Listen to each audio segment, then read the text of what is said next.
para todos y para todas. Muchas gracias por su asistencia a la tercera sesión de trabajo del curso sobre libertad de expresión y mecanismos de protección para periodistas que organizamos en conjunto los ciclos de actualización para periodistas CAP, la Oficina Regional para América Central y el Caribe de OACNUR y la Red Centroamericana de Periodistas.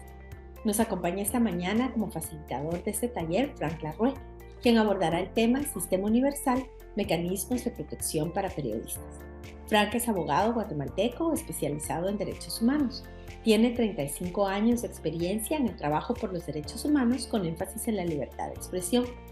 Fue fundador y director del Centro de Acción Legal para los Derechos Humanos CALDH en Guatemala y entre los años 2008 y 2014 se desempeñó como relator para la libertad de opinión y expresión del Consejo de la Organización de las Naciones Unidas ONU. Frank ha sido conferencista en diferentes universidades del mundo con el respaldo de haber realizado publicaciones y trabajo sobre temas relevantes de derechos humanos, libertad de expresión, acceso a la información y libertad de pensamiento y de conciencia. Además, es columnista de medios escritos y ha producido varios programas radiales. Actualmente, Frank Larue se desempeña como asesor legal y de derechos humanos de la Fundación Andina para la Observación y el Estudio de Medios, Fundamedios en Washington, D.C. y del Instituto Demos en Guatemala. Frank, muy buenos días y muchas gracias por acompañarnos esta mañana. Bueno, muchísimas gracias, Marielos, y a todas y todos ustedes. Un gran gusto compartir esta mañana con ustedes, especialmente en estos momentos muy críticos para nuestra región centroamericana en el tema de defensa de la seguridad de periodistas y el papel de la prensa en la construcción de la democracia. Efectivamente, hoy, más que nunca, este tema es fundamental. Entonces, déjenme empezar por decir que la mejor forma de defender a la prensa es utilizando todos los sistemas posibles. A mí me tocó ser relator en un momento en que Catalina Botero era la relatora de la Comisión Interamericana.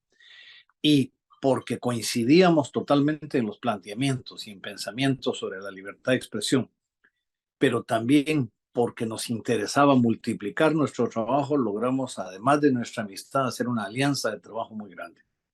Por ejemplo, hicimos una visita conjunta a México que tuvo un impacto muy grande y establecimos una prioridad en visitas conjuntas. Varias veces sacamos declaraciones conjuntas y también se fueron poniendo de moda las declaraciones de las 4 relatorías regionales.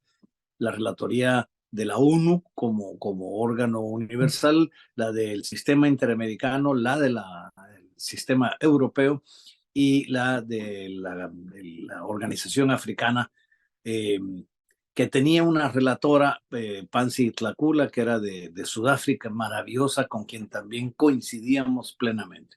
Entonces, imagínense ustedes la capacidad de multiplicar el impacto. Entonces, quería empezar manifestando eso precisamente porque ustedes han estado viendo y porque en América Latina tenemos la ventaja de tener 2 sistemas, el regional, el interamericano y el universal, que funcionan relativamente bien y que los podemos coordinar y compaginar. En el caso de Naciones Unidas, tal vez lo más interesante es empezar por la formulación. Yo estaba tratando de ver mis notas, tanto de clases que he dado como de charlas sobre principios de protección y de seguridad de periodistas. Y la verdad es que pues todos regresamos nuestra vista a la Declaración Universal, pero mucho antes de la Declaración Universal, mucho antes de la Constitución de Estados Unidos, que en su primera enmienda mantiene la libertad de expresión. Antes de eso, hay un antecedente del que hay que ver muy importante. Un señor que era un pastor religioso, pero además era biólogo, era investigador en Finlandia, que se desesperó de las restricciones que el rey de Suecia en ese tiempo, Finlandia era territorio sueco, que el rey de Suecia imponía a las publicaciones que se podían hacer. Y él, como científico, que era investigador, él decía, no solo quiero publicar mis investigaciones biológicas, sino además quiero publicar mis opiniones sobre el rey, la monarquía y el parlamento y cómo se llevan a cabo las acciones del Estado. Entonces él sacó un folleto en 1759, que eran los principios de Peter Forskal, se llamaba este señor, y don Peter Forskal, desde el tema de acceso a la información, más que del de publicación, dijo, todo ciudadano debe tener derecho a tener acceso a la información sobre cómo se administra la cuestión pública, porque a todos nos concierne. Claro, en ese caso no eran democracias, o sea, no se trataba de elegir y ser electo. Pero imagínense la visión de don Peter, de cómo él insistía en que era la forma de lograr un gobierno transparente y que fuera eficiente en cuanto a su buscar el bien común, en cuanto a su quehacer para lograr el bien común de todos los ciudadanos. Este folleto modificó la actitud y efectivamente circuló por 10 años y se permitió que hubiera acceso a la información. Desgraciadamente, esta experiencia solo duró 10 años, hubo un cambio de rey y el siguiente rey de Suecia volvió a cerrar las puertas. Pero a mí me gusta siempre mencionar esto, porque esto está vinculado al tema de la prensa. O sea, el primer hombre que habló de esta libertad era un científico que quería hablar de acceso a la información. Y el tema de acceso a la información, especialmente en la administración pública, sigue siendo una de las prioridades, no la única, pero una de las prioridades del periodismo para mantener a una población bien informada. Desde entonces empiezan estas luchas muy claras por el derecho al periodismo investigativo, a la investigación y a la divulgación. Y desde entonces empiezan los mecanismos. Don Peter Forskel hizo cabildeo en el Parlamento sueco de ese entonces y logró su propósito por 10 años. Posteriormente esto, pues obviamente se dio ante las monarquías de nuevo y no fue sino hasta la revolución de independencia de Estados Unidos y las nuevas colonias que por razones de libertad religiosa, que era la razón por la que estaban haciendo sus independencias, y además el tema de los impuestos, empezaron también a hablar de la libertad de religión vinculada a la libertad de expresión. Creí importante mencionar esto porque es importante ver los orígenes que siempre se han sentido de la importancia del periodismo. Y por supuesto nos trasladamos con eso a la Declaración Universal de Derechos Humanos. Todos sabemos que la declaración es del 10 de diciembre de 1948, es la declaración de la posguerra. Pero es interesante que entre las libertades fundamentales, en el artículo 19 de la Declaración Universal, vinculan 3 derechos. El derecho de acceso a la información con el derecho del pensamiento, la libertad de pensamiento y opinión, con el derecho a la libre expresión. Y es que de hecho son 3 fenómenos que van juntos. De hecho, yo siempre digo que acceso a la información y la libertad de expresión son 2 caras de la moneda. El acceso a la información es para construir opinión, para informarnos, para desarrollar pensamiento, para tomar decisiones. Y el derecho a la libertad de expresión es para expresar esas opiniones, para decir qué opinamos, para condicionar decisiones de otros también, para decir, compartir los criterios con los que nosotros hemos decidido. O sea, ese artículo 19 es efectivamente el artículo de la transparencia, digamos, si se quiere, porque es la búsqueda de esos mecanismos. Y por supuesto, interesantemente, dice que la libertad de expresión se manifiesta a través del mensaje oral, escrito o de cualquier otra forma que el interlocutor desee. Esto también fue un paso importante porque abre puertas a 2 fenómenos distintos, a la expresión del arte, a las expresiones de diferente naturaleza como la expresión de la cultura de los pueblos, pero también abre a la expresión a las nuevas tecnologías digitales que en ese momento no se conocían. Y por consiguiente, reivindica también esta libertad de expresión y la protección de quienes investigan y publican, periodistas, en el mundo de cualquier manera. Tan periodista es el que escribe un artículo en una prensa, el que hace una caricatura artística, como el que hoy utiliza redes sociales. Solo quería empezar dejando eso como marco. Y por supuesto, ese artículo 19 se reproduce casi idéntico, un poco más desarrollado, en el Pacto de Derechos Civiles y Políticos, ya cuando se van dividiendo y sistematizando más los derechos y se hacen los dos grandes pactos, derechos económicos, derechos civiles y políticos y los económicos, sociales y culturales. Tal vez un corolario que quisiera agregar, lo voy a mencionar después, muy relevante para Centroamérica y para quienes venimos de Guatemala, es que este derecho, aunque en un principio se formuló pensando en forma individual, no lo establece así. Ninguno de los derechos, por cierto, puede limitarse. Y este es uno de los debates que hubo ya superado, pues por supuesto, hace mucho tiempo, si los derechos humanos son individuales o colectivos. Y nosotros sostenemos que un derecho se puede ejercer de cualquier manera, en forma individual, en forma colectiva o en forma de pueblo. ¿Y por qué digo esto? Porque el periodismo y la libertad de investigación y la libertad de expresión, de igual manera, se puede realizar en forma individual, colectiva o como pueblo. Ustedes mismas y mismos han sido quienes han provocado artículos, han investigado, han escrito, y a veces lo pueden hacer a título personal, como una periodista o un periodista, pero a veces lo hacen en colectivo, en un esfuerzo de reunir equipos de trabajo de un medio que se da a conocer precisamente por esas investigaciones colectivas y esa publicación colectiva. Pero el tercer factor, el que se puede hacer como pueblo, tiene también otra incidencia. Una incidencia que tiene que ver mucho con la radiodifusión inicialmente, pero yo sostengo que es con el periodismo en general. Y es que además todo pueblo, como pueblo, tiene el derecho de dar a conocer su cultura, su idioma, sus valores, sus tradiciones, su historia, de darlas a conocer, de reproducirlas con la siguiente generación y de difundirlas a través de medios de comunicación propios. Y aquí el artículo 16 de la Declaración de Naciones Unidas sobre el Derecho de los Pueblos Indígenas dice: todo pueblo, pueblos indígenas en particular, tienen derecho a dar a conocer su idioma, cultura, valores, a tener medios propios de comunicación o a utilizar los medios tradicionales para dar a conocer su cultura. Pero para mí este artículo 16 de la declaración lo que está reconociendo es el periodismo comunitario de pueblos indígenas, que también debe ser entendido como periodismo y también debe ser protegido.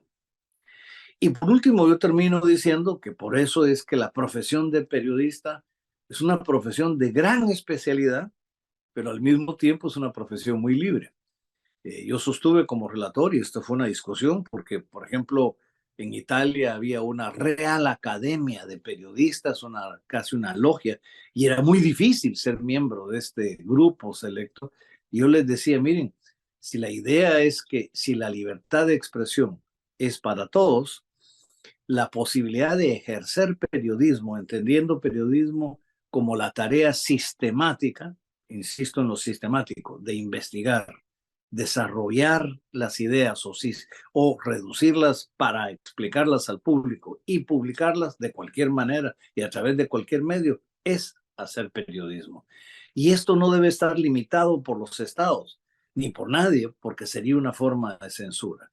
Entonces, el periodismo no necesita ni de título académico, a pesar de que, por supuesto, recomendamos que la gente se profesionalice, pero no debe ser un requisito.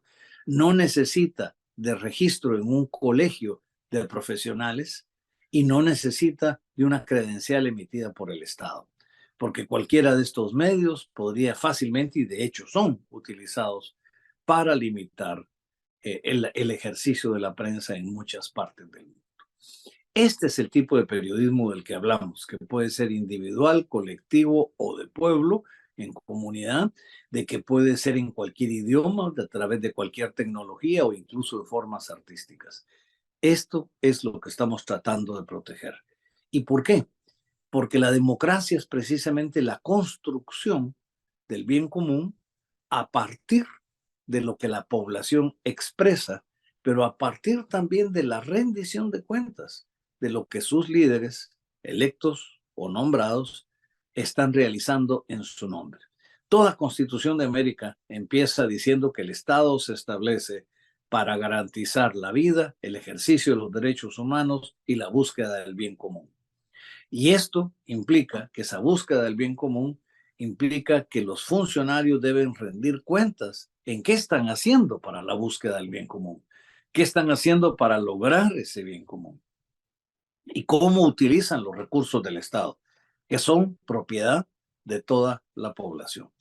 Y por eso los embates contra la prensa, si ustedes ven, los ataques contra la prensa vinieron de Trump, de Bolsonaro, de Daniel Ortega, de todos, de Yamatei, de todos aquellos que se sienten amenazados por lo que la prensa investiga y publica y que hacen al público saber lo que está sucediendo en nuestros países.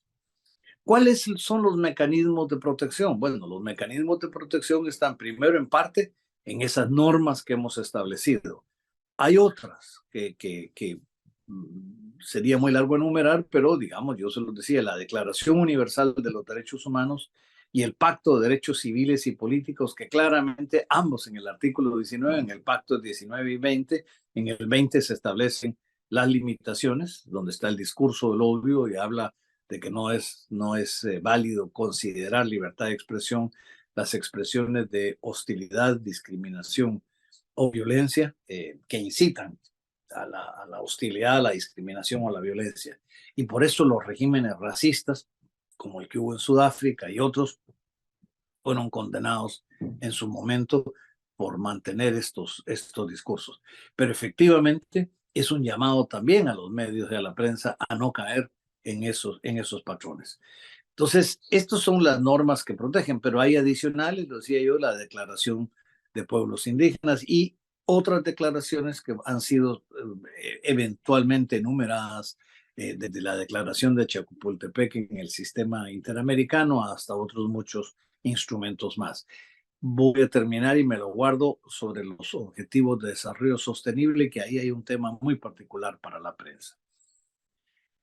¿Quién es el órgano responsable en el sistema de Naciones Unidas de la protección de los periodistas? Miren, hay dos instituciones que tienen como objetivo trabajar el tema de la libertad de prensa, principalmente la Oficina del Alto Comisionado, que responde al Consejo de Derechos Humanos de la ONU, y la otra es UNESCO, que lo hace más desde el punto de vista de las libertades de expresión como libertades de cultura. Ambos han trabajado ese tema de la libertad de prensa. De hecho, UNESCO fue la que estableció el 3 de mayo como Día Internacional de la Libertad de Expresión y de Prensa, y ahora el 2 de noviembre que viene como el Día Internacional para combatir la impunidad por los actos de agresión contra la prensa. O sea, ya de por sí hay un recordatorio de parte de organismos de Naciones Unidas de la protección de los periodistas, especialmente con estas fechas del 2 de noviembre, donde se insiste en que no debe quedar impune ningún acto. Tristemente vemos el caso de México, que es uno de los casos de mayor cantidad de asesinatos de periodistas y el 90-95% de estos quedan impunes, muchos de ellos sin haber esclarecido ni siquiera el origen de estas muertes de periodistas. Entonces, siempre se ha dicho, y esto es un consenso entre todos los organismos de Naciones Unidas, que la impunidad es el principal problema. Por consiguiente, todos aquellos instrumentos que nos sirvan para fortalecer la justicia y la investigación deben ser también particularmente utilizados en el tema de las y los periodistas para garantizar no solo el esclarecer el hecho individual, sino para también mantener un régimen de protección a esa libertad de prensa que es tan fundamental para la democracia y para todos nosotros para enterarnos. El órgano general que está por encima en la estructura de Naciones Unidas, como yo decía, es el Consejo de Derechos Humanos. Originalmente era la Comisión de Derechos Humanos, yo todavía lo conocí como comisión, después pasó a ser consejo, porque querían equipararlo a los otros consejos, lo cual fue hecho en la conferencia de Viena sobre derechos humanos del 93 y fue un paso muy importante haber elevado al Consejo de Derechos Humanos. Entonces está al nivel del Consejo de Seguridad y el Consejo Económico Social. Entonces el tema de derechos humanos subió. Y la oficina del Alto Comisionado, que fue creada, funciona como, en primer lugar, como secretaría de ese Consejo de Derechos Humanos de Naciones Unidas. Pero además es la estructura operativa de Naciones Unidas bajo un comisionado del secretario general para impulsar las políticas de derechos humanos, para lograr que en el mundo se respeten los derechos humanos. Pero el objetivo de la Oficina del Alto Comisionado es la promoción de las políticas de derechos humanos en el mundo y la responsabilidad por parte de los estados para volverse garantes de estos derechos. Y entre estos garantías, por supuesto, estaría incluida todos los que establecen los convenios y las normas internacionales, incluido el artículo 19 de la Declaración y del Pacto. Pero la Oficina del Alto Comisionado tiene dos divisiones. Una división que es de promoción de derechos humanos, digamos, y que tiene a su vez dos subdivisiones, y después tiene una división que es más bien de operaciones e investigación. En la primera división, lo que hace es tratar directamente con los temas específicos de derechos humanos. Entonces, las dos subdivisiones, y aquí es donde ya entramos en los mecanismos específicos, en las dos subdivisiones. La primera es de los órganos convencionales. ¿Cómo es la Secretaría de Apoyo de los órganos convencionales? ¿Qué quiere decir eso? Bueno, ese es el 1.1 y el 1.2 es los procedimientos especiales. Y ahorita los explico. El primero de los órganos convencionales es cada instrumento internacional suscrito, la Convención contra la Tortura o la Convención de Derechos del Niño o la Convención para la Eliminación de toda forma de discriminación contra la mujer, etcétera. Cada convención tiene a su vez la creación de un órgano que va a velar por el cumplimiento de esa convención de parte de los estados que suscribieron la convención. O sea, no solo se suscribe el convenio internacional, sino además tiene un órgano que revisa y que vela que se cumpla. Esto es muy importante porque es el mecanismo de verificación. Entonces, la Oficina del Alto Comisionado opera como secretaría de todos estos órganos convencionales que se reúnen en Ginebra normalmente en la oficina del Alto Comisionado que está en el Palais Wilson de Ginebra, un edificio de Naciones Unidas.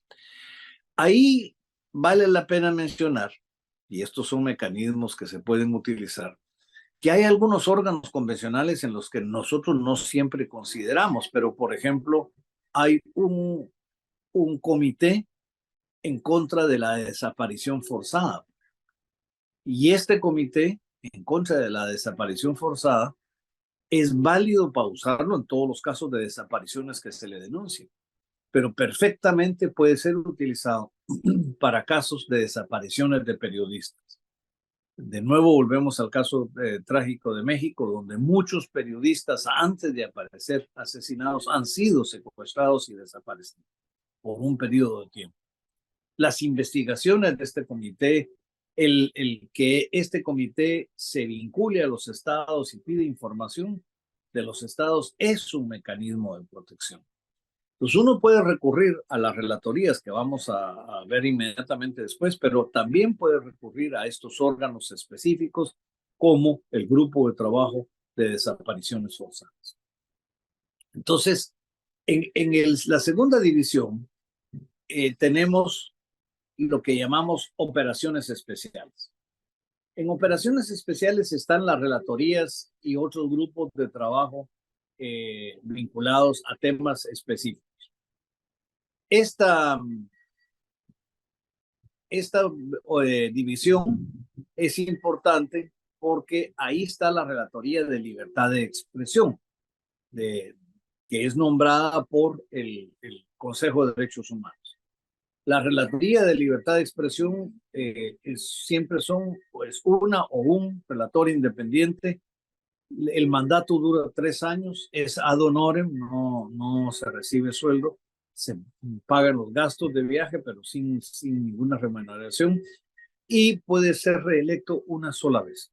Entonces, el máximo que una relatora o un relator puede estar en el cargo es 6 años. Yo fui relator del 2008 al 2014, lo hice por 6 años.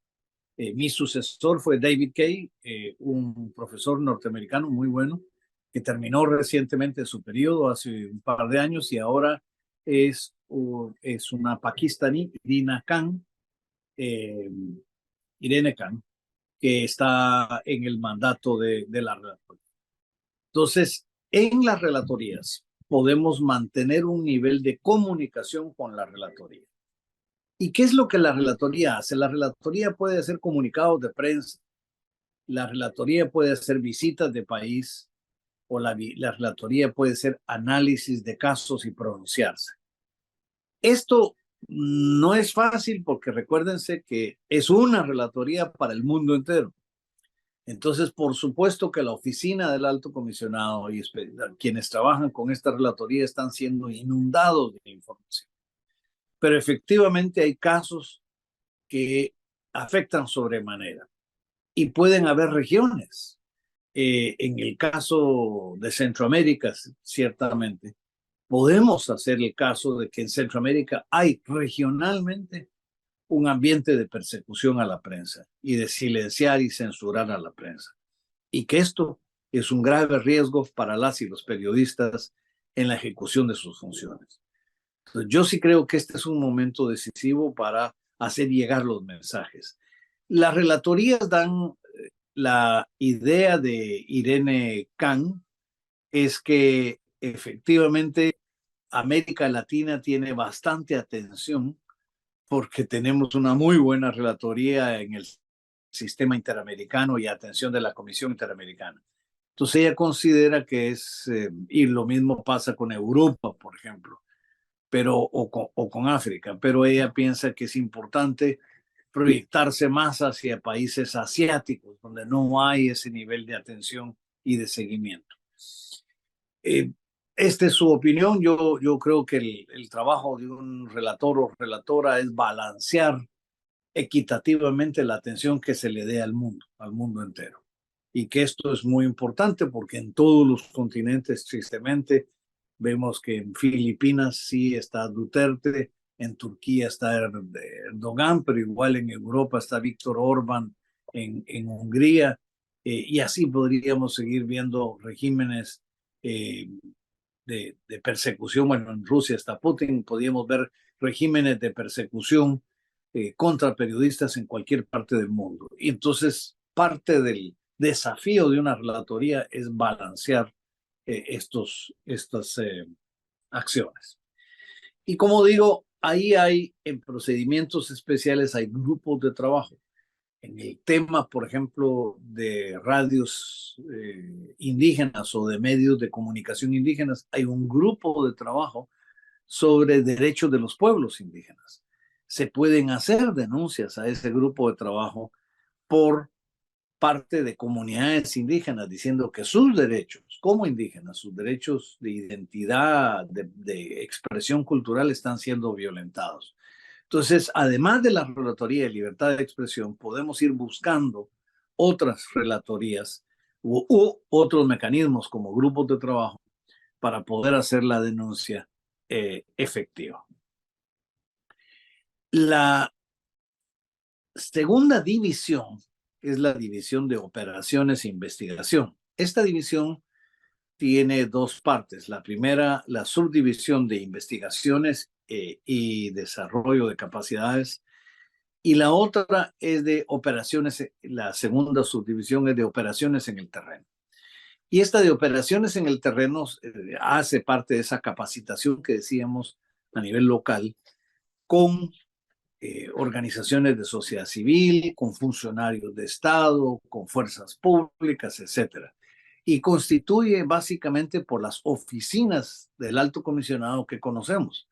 De hecho, digamos, Alberto Brunori, que ha apoyado la gestión de la red centroamericana de periodismo, es la oficina regional de Centroamérica del alto comisionado, con ese propósito de fortalecer capacidades, de recabar información, de elevar temas hacia la central para que las relatorías o el mismo alto comisionado pueda hacer pronunciamientos o la misma oficina. Y lo mismo sucede en los países donde hay una oficina nacional. No en todos los países hay, por razones presupuestarias, tristemente, oficina nacional del alto comisionado. Creemos que debería haber un esfuerzo, pero no siempre lo hay. Pero efectivamente en los países donde hay situaciones más críticas y más graves tiende a haber una oficina del alto comisionado con la que se puede trabajar y operar. Si es que el Estado llega a un acuerdo con el alto comisionado de derechos humanos para permitir que se establezca una oficina. Hay países donde no les permiten abrir oficinas. Entonces se hace a través de oficinas cercanas en el vecindario, digamos, geográfico. Estos son los mecanismos inmediatos de la oficina del alto comisionado. Pero como decía yo, aquí uno puede jugar con varios elementos, desde la relatoría misma hasta las oficinas y sus representantes. Entiéndase por pronunciamientos que se piden, por información que se traslada a la sede o por capacitaciones y apoyos que también se van solicitando a las oficinas del alto comisionado. Esto juega un papel importante a largo plazo, o sea, no siempre satisface todas nuestras expectativas, digamos, pero es parte de la acumulación de hechos que se pueden ir logrando. Eh, Importante si uno logra, y aquí es donde yo decía, combinar factores, digamos, si uno logra combinar una declaración de la relatora en este momento de Naciones Unidas sobre libertad de expresión con la relatoría de libertad de expresión de la Comisión Interamericana, por ejemplo, en momentos muy críticos. En el caso, por ejemplo, de José Rubén Zamora de Guatemala, que es de los casos más visibles por estar arbitrariamente detenido e injustificadamente, ambas relatorías se han pronunciado en algún momento sobre este caso. Entonces, estos pronunciamientos tienen, de hecho, algún impacto sobre los estados. Hay momentos en que uno busca aproximaciones académicas, porque el problema de las y los relatores es que necesitan de una invitación oficial o de una aceptación oficial del Estado para hacer una visita oficial. Cuando Catalina Botero y yo fuimos a México, el Estado mexicano estuvo de acuerdo. Y yo hice una visita oficial a Israel y puse como condición que visitaba Israel y territorios palestinos, con invitación de los dos gobiernos. Y ambos aceptaron. Yo tuve invitación de los dos y fui a los dos lugares. Entonces, uno puede plantear la visita, pero es los gobiernos que deciden si al final lanzan la invitación. Pero si, digamos, no hay una invitación oficial, lo que nosotros pusimos de moda era lo que llamábamos la actividad académica. Yo fui a Venezuela sin estar invitado a un evento en la Universidad de los Andes, una conferencia. El actual relator de la RELE, Pedro Vaca, acaba de estar en Guatemala, invitado por la Universidad Rafael Landívar, por ejemplo. Esto es absolutamente válido. Un relator no puede pronunciarse públicamente sobre el país en ese momento porque está en visita académica, digamos, tanto de Naciones Unidas. Yo fui a Venezuela, no me pude pronunciar sobre Venezuela, pero sí me pude ver con las víctimas y pude tomar muchos testimonios en privado. Por supuesto, nada de eso fue público, pero para mí fue muy valiosa la visita, que era una visita académica. Entonces, uno puede invitar a una relatora o un relator a un seminario o a una conferencia en una universidad. Estos son mecanismos alternativos para poder acercarse a estos procedimientos internacionales de protección de las y los periodistas. Una alternativa, como digo, es usar también otros organismos de Estado. UNESCO se pronuncia únicamente sobre asesinatos de periodistas y eso lo hacen público el 3 de mayo sobre quienes han sufrido persecución, pero se remiten a los casos más graves, porque los demás casos los dejan en manos de la Oficina del Alto Comisionado. Pero, por ejemplo, cuando hay periodistas detenidos, uno también podría denunciar la violación al debido proceso. No siempre tiene que ser solo, como digo, a la Relatoría de Libertad de Expresión. Como existe una relatoría sobre independencia de jueces y abogados para velar por la independencia del sistema de justicia y para velar por el debido proceso, uno puede también hacer una denuncia a esa relatoría cuando el sistema de justicia está siendo violentado, cuando el debido proceso ha sido violentado para intimidar a periodistas. Y este es uno de los fenómenos que más se da en este momento en nuestra América Latina. Yo le llamo en español el acoso judicial, digamos, ¿no? El utilizar la justicia penal para perseguir a periodistas, para intimidar a periodistas, para crear autocensura por temor, con denuncias ficticias de difamación o de intromisión en temas de seguridad nacional y cosas así. El caso más grave, creo yo, en este momento en eso es Guatemala, donde el Ministerio Público y la Fiscal General han emprendido una campaña denodada contra periodistas, muchos de los cuales han tenido que salir al exilio por esas acusaciones. Entonces, la amenaza a los periodistas en unos casos es violenta, como el caso de México, como lo fue en Colombia por mucho tiempo, pero hoy en muchos países está siendo una amenaza judicial, donde hay una utilización ficticia de la ley. Eh, yo siempre digo que se nos olvida que el propósito de la ley no es generar legalidad, sino es generar justicia, porque todos estos se esconden tras la legalidad, buscan alguna justificación en una coma, un punto, artificialmente, por supuesto, pero utilizando la ley penal para poder plantear denuncias falsas contra periodistas.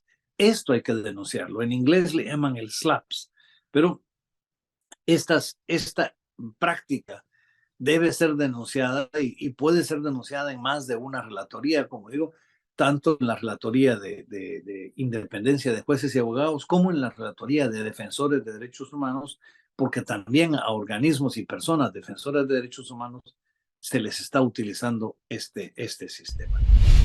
Estos son los mecanismos que se tienen.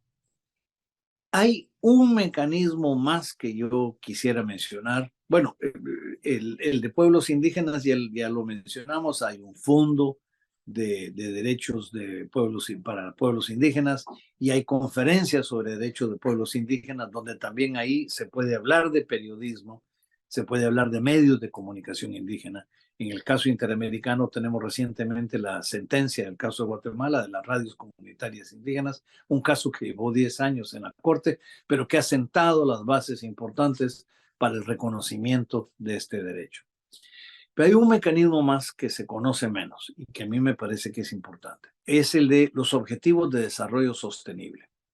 Los objetivos, como saben ustedes, fueron establecidos en el año 2000 para que del 2000 al 2015 se diera un salto en el crecimiento del desarrollo económico social de los pueblos, especialmente en combatir la desnutrición, combatir el hambre, combatir la extrema pobreza, combatir el analfabetismo, combatir la desigualdad de género.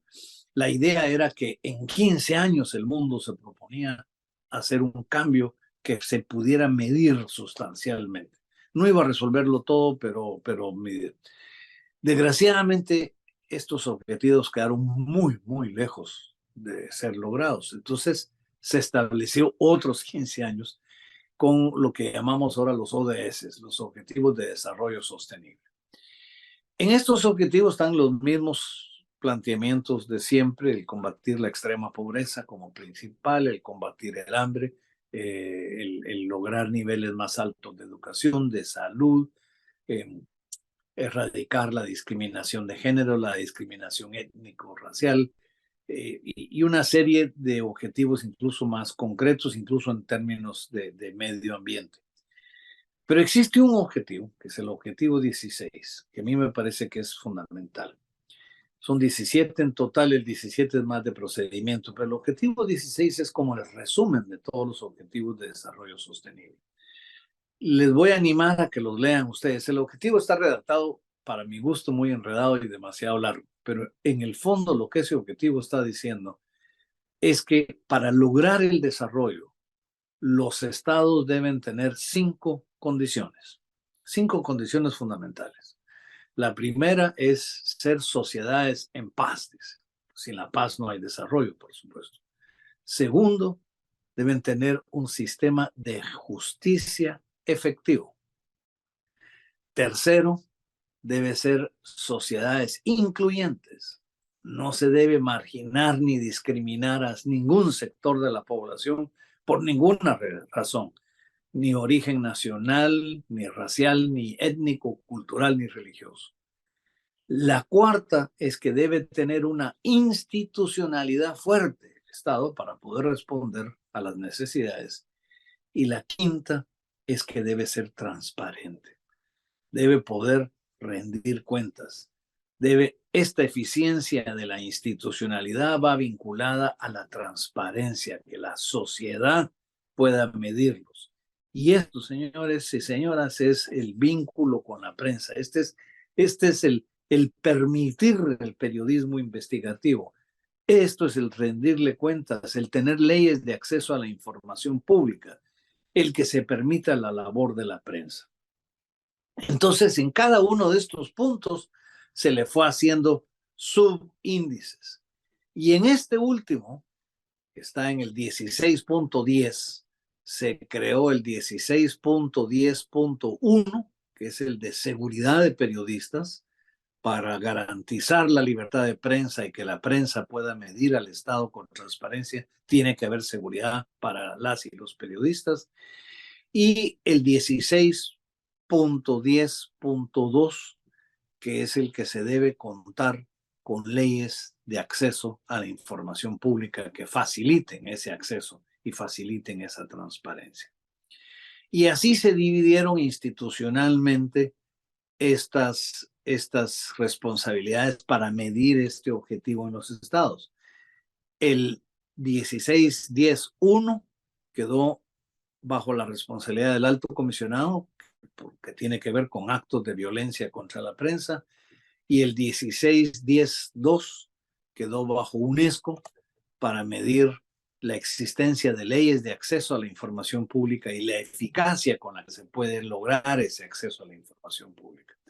Ahora, ¿por qué lo menciono como un mecanismo? Porque en Naciones Unidas existe un foro que se llama el segmento de alto nivel. Esto no es una cosa que se inventaron por los Objetivos de Desarrollo Sostenible. Es un segmento, es un periodo que normalmente se da en marzo, abril, por ahí, donde se va objetivo por objetivo cada año haciendo planteamientos sobre cómo se encuentra el avance de esos 16 objetivos.